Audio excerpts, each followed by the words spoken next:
Alors, qu'est-ce qui vous amène aujourd'hui, monsieur Potter, le survivant? Ma femme a vu un post sur Instamage et depuis elle pense que je devrais aller voir un psy. Soi-disant, c'est pas normal de frôler la mort aussi souvent. Et vous en pensez quoi, vous? Moi j'y ai pas réfléchi. Je voulais surtout pas la contrarier. Ça vous arrive souvent dessus sans rien dire? Non, non.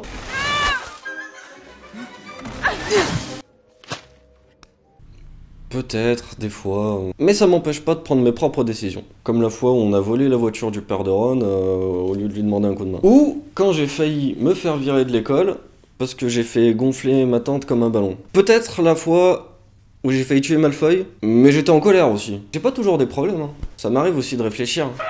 C'est quoi cette enveloppe qui hurle? On m'a pas appris ça à la fac? Sauf que quand il réfléchit, il peut crever. Jusqu'à maintenant, je suis pas mort.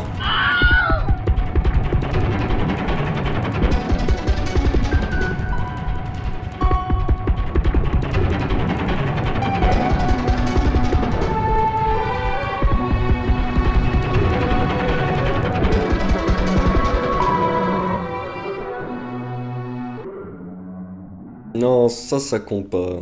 Techniquement, je ne suis pas mort. Même si des fois, c'est pas passé loin. Comment ça, des fois? Il y a la fois où on a affronté un troll dans les toilettes. Celle où j'ai affronté seul Voldemort pour l'empêcher de récupérer la pierre philosophale. Quand le seul cogneur a failli nous réduire en bouillie avec la voiture. Lorsqu'on a interrogé des araignées géantes pour aider Hagrid et qu'elles ont voulu nous manger après avoir répondu à nos questions. Quand je me suis battu contre un serpent géant et un double de Voldemort dans la chambre des secrets. Quand j'ai voulu tuer celui qui avait vendu mes parents à Voldemort. Mais finalement, c'était mon parrain. Il avait quand même un loup-garou. Avec Hermione, on a aussi risqué le continuum espace-temps pour un poulet. Dans le 4, j'ai affronté un dragon, un lac, un labyrinthe piégé, et un Voldemort anosmique. Ensuite, c'est l'heure du showdown entre les Mange-Morts et l'Ordre du Phénix. Après, c'était un élan Dumbledore contre les zombies magiques que Voldemort avait créé. Et après, je sais pas, parce que c'était beaucoup trop long et c'est pas passé quelque chose. Mais à la fin, je me suis sacrifié pour gagner. C'est une stratégie, ça? C'est le suicide que vous comprenez pas? C'est pas faux. J'ai fait de mon mieux pour sauver tout le monde. J'ai le pire mage noir de l'histoire sur les bras depuis que je suis né. Le plus grand mage de notre temps s'amuse à me laisser des énigmes. Tout ça pour que je me retrouve avec des relais qui servent à rien et qui m'annoncent que de toute façon, je vais mourir. Mais Puis si on y réfléchit, le plan de Dumbledore c'était de m'envoyer au casse-pipe pour détruire le dernier Horcrux. Mais Voldemort, il aurait encore été là contrairement à moi si ça avait marché comme prévu. Le mec s'est pas dit, à un moment, faudrait régler ce petit souci, non?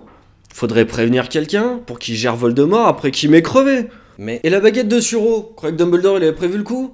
Que de la chance. Sans mon armure en scénarium, on aurait tous swipe. Mais Je suis désolé, je m'énerve. Et vous coupez la parole. Mais il y a des sujets sensibles. On peut en parler ou ça va encore vous énerver? C'est comme vous voulez. Par exemple, quand Ombrage, elle refusait de nous apprendre des sorts.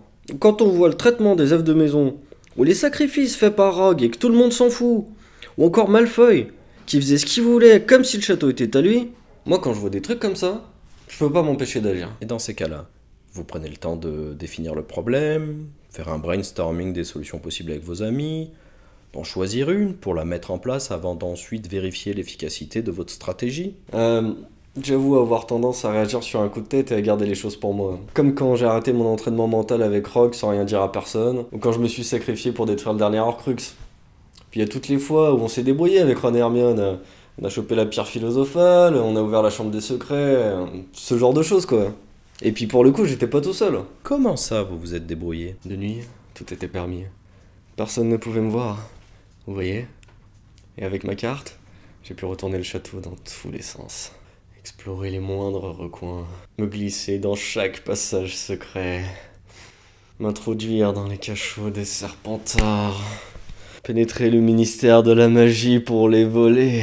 Vous vous rendez compte que c'est à la fois illégal et extrêmement dangereux. Vous auriez plutôt dû vous tourner vers un adulte, non? Et pourquoi faire? La moitié est nulle et il y en a toujours un qui travaille pour Voldemort. Puis on s'en est bien sorti finalement. Bon, mon parrain est mort. J'ai continué à me battre. Rogue et Dumbledore sont morts aussi. Mais on a quand même détruit les Horcruxes. Ça m'a pas empêché de vivre ma vie. Même moi, je suis mort. Et j'ai quand même vaincu Voldemort. Vous ne faites jamais confiance aux adultes? Bah si! Une fois, j'ai fait confiance à un demi-géant qui est arrivé un jour de nulle part, et je suis parti avec lui comme si de rien n'était. En même temps, mon placard commençait à être trop petit. Et vu sa taille, le sien devait être vachement grand.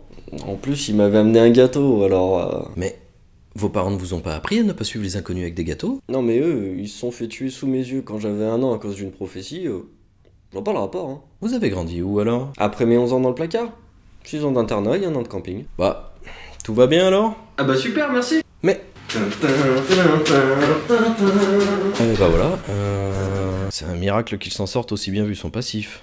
Bon, aujourd'hui il a l'air d'avoir une situation stable, les comportements atypiques ne semblent plus être présents, mais il peut quand même mourir jeune en essayant soi-disant de sauver le monde sans avoir demandé l'aide de personne.